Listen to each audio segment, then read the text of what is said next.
한 주간 종교계의 뜻깊은 현장들을 만나보는 시간이죠. 오늘 만나볼 현장은 오랜만에 유교 현장인데요. 유교를 대표하는 기관인 성균관이 추석 명절을 앞두고 차례상 간소화 방안을 발표했습니다. 성균관은 지난 화요일 서울 중구 한국프레스센터 기자회견장에서 차례상 표준안을 발표했는데요. 그 내용에 따르면 전을 부치느라 더는 고생하지 않아도 되고 음식 가지수는 최대 9개면 족하다는 것입니다. 이에 대한 자세한 이야기 들어보지요. 성균관 박광영 의례부장님 연결돼 있습니다. 의례부장님 안녕하세요. 예, 반갑습니다. 네, 반갑습니다. 자, 먼저 유교를 대표해서 청취자분들께 인사부터 한 말씀 해주시겠습니까? 예, 안녕하십니까. 유교 주간본부인 성균관 의례부장 박광영입니다. 예. 자, 지난 화요일 성균관이 차례상 간소화 방안을 발표했는데요. 어떻게 마련된 자리였나요?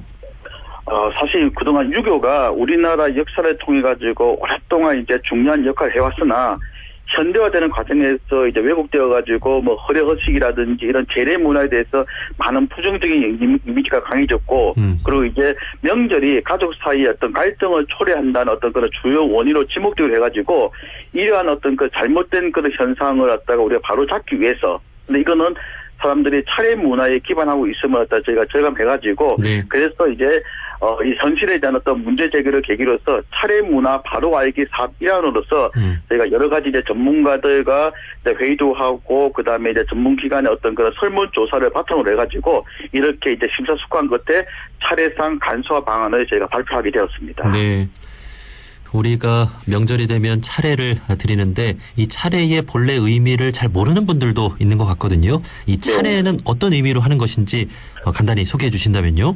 사실 차례라는 것 자체는 우리가 이제 돌아가신 분을 추모하는 그 의식을 우리가 제례라고 이야기하는데 설과 추석 등 명절에 지내는 것을 차례라 그러고 돌아가신 날에 지내는 것을 기제사 그리고 이 묘소에서 지내는 것은 묘제라고 해서 약간의 차이가 있습니다. 그래서 기본적으로 사람들이 기제사하고 차례하고 많이 혼용하고 있는데 기제사는 돌아가신 그 날에 이제 지내기 때문에 밥이라든지 국이라든지 그런 나머지 어떤 그런 이제 음식이 많이 올라가지만 바로 이제 추석이라든지 설 같은 경우는 차례라 그래가지고 간단한 그 시절에 나오는 음식, 즉 추석에는 송편이 주가 되고 설에는 떡국이 주가 돼가지고 이것을 중심으로 해서 과일 같은 거 몇 가지를 올리는 것이 바로 이제 차례라 보시면 됩니다. 네. 그러면 약식 제례라고 그렇게 보셔야 되겠죠. 그러니까 간단하게 지내는 제사가 차례다. 이런 말씀이시군요. 그렇죠. 예. 네, 예.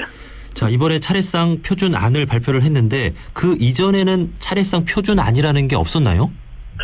성균관에서도 사실은 차례에 대해서는 크게 솔직히 말해서 중요한 의식은 사실 아니었었어요. 왜냐하면 기제사가 중요하지 차례는 하나의 어떤 그런 간단하게 지내다 보니까 크게 이제 중요성이 없었는데 요즘 보면 어느 순간에 이제 설하고 추석이 이제 우리가 그 공휴일로 지정되다 보니까 사람들이 많이 모이잖아요. 네. 그 모이다 보니까 그래서 올바른 어떤 그런 차례 문화를 보급하기 위해서 저희가 이제 기존에 없었던 걸 이번에 한번 저렇게 좀 더 이제 현실을 감안해가지고 우리가 한번 이렇게 보급하게 되었던 겁니다. 그러니까 성균관에서 마련해 놓은 표준안은 없었지만 그 동안에는 각 집안마다 내려오는 그 어떤 전통에 따라서 지내왔다고 볼 수 있는 거군요. 일단 전통보다도 이제 하나의 이제 간섭이죠군요. 예. 자, 그러면 이번에 발표한 그 차례상 표준안 간단히 좀 소개해 주시겠습니까? 차례는 말씀드린 대로 이제 간단하게 음식을 준비한다는 것이 본질이에요. 그래서 이제 추석이기 때문에 추석에는 시절 음식이 송편입니다. 그래서 송편을 중심으로 해서 나물, 그리고 이제 구운 고기라든지, 그리고 김치, 그리고 과실 같은 경우는 한 4가지 정도, 그리고 술을 포함해서 9가지로 우리가 이제 채소로 근무를 했는데, 여기다가 이제 집안의 어떤 그런 이제 농인을 통해가지고 육류라든지 생선 이런 것도 이제 추가할 수 있지만, 이것은 가족들이 좀 더 서로 이제 협의해가지고 결정할 수 있지 않을까 생각이 듭니다. 네. 기본 음식 6가지가 주가 되고 또 여기에 육류, 생선, 떡을 올려서 9가지면 된다. 자, 그런데 이마저도 가족 간에 합의해서 결정해도 된다는 거죠? 그렇죠. 예. 왜냐하면 예라는 것 자체는 바로 이제 사치스러움이라든지 화려함이 아니라 검소하고 함께하고 그다음에 조화라든지 그 화합이 중요한 것입니다. 그래서 어떤 특정한 그런 형식에 얽매이지 말고 집안의 형편이라든지 집안 사람들과 이제 협의를 통해 가지고 그렇게 맞추는 것이 가장 중요하다라고 생각이 듭니다. 네.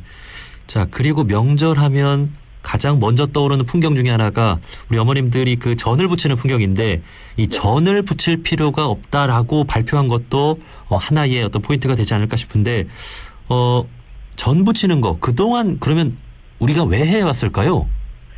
왜냐하면 사실은 이제 그 우리 차례라든지 제사 지내다 보면 조상님한테 정성을 다해서 음식을 올리지 않습니까? 네. 그런데 과거에는 옛날에는 기름이라든지 꿀은 상당히 귀중한 음식입니다. 아.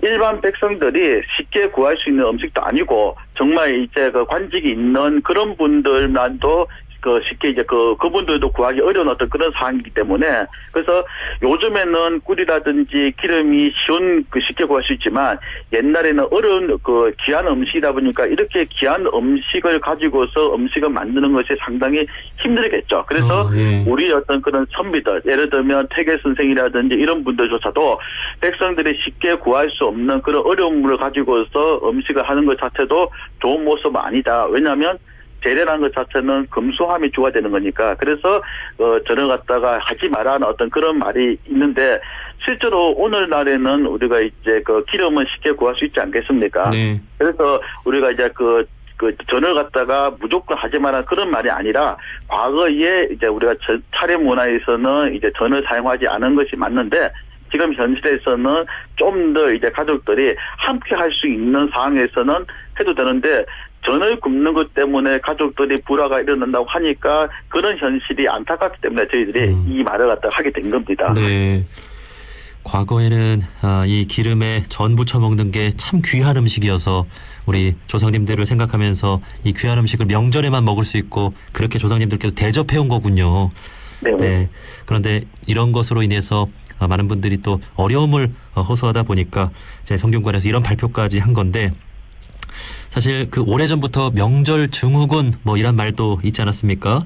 네. 명절이 스트레스를 주는 그런 현상이고 표현인데 성균관에서는 또 이런 모습을 보면서 또 나름 책임감이나 또 걱정도 많이 해왔을 것 같습니다.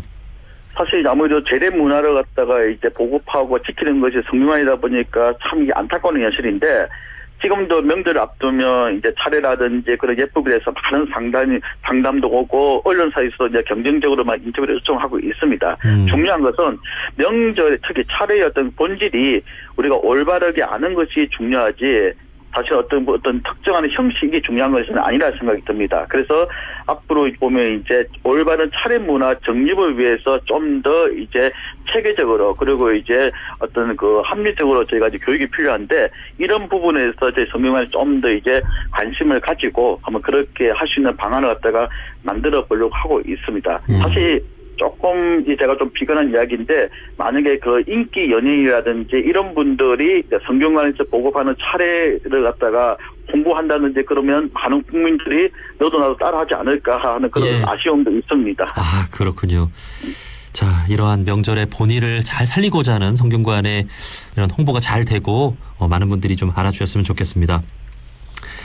자, 이번 추석 명절은 2년 반 가까이 지속되어 온 비대면 그 명절을 마무리하고 이제 정부나 방역 당국에서도 따로 그 비대면을 권고하지 않는 그런 명절인 것 같습니다.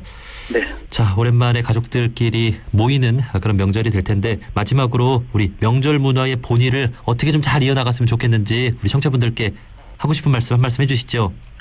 예, 살아계시는 나의 부모님의 마음을 헤아려가지고 형제 자매들끼리 우애 있게 지내는 것을 우리는 효라고 이야기합니다. 그래서 이런 효를 갖다가 실천하는 것이 바로 이제 차례인데 차례는 이제 가족 구성원들이 모여가지고 그동안에 나누지 못했던 그런 안부도 전하고 그다음에 정을 나누고 조상에게 최소한의 어떤 그런 이제 감사 인사를 드리는 그 자리이기 때문에 함께 이번 추석만큼은 좀 더 이제 다툼이 아니라 원래 차례 문화를 올바르게 알고 화합하는 어떤 그런 모습으로 가기를 희망하며 항상 보면 한가위 어떤 보름달처럼 넉넉하고 이제 풍성한 추석이 되었으면 좋지 않을까 생각이 듭니다. 네, 고맙습니다. 명절의 본뜻은 조상에 대한 감사와 가족 간의 화합이다라는 말씀 우리가 기억하면서 이번 명절 행복하고 풍요롭게 보냈으면 좋겠습니다. 성균관 박광영 의뢰부장님이었습니다. 오늘 말씀 고맙습니다. 네, 감사합니다.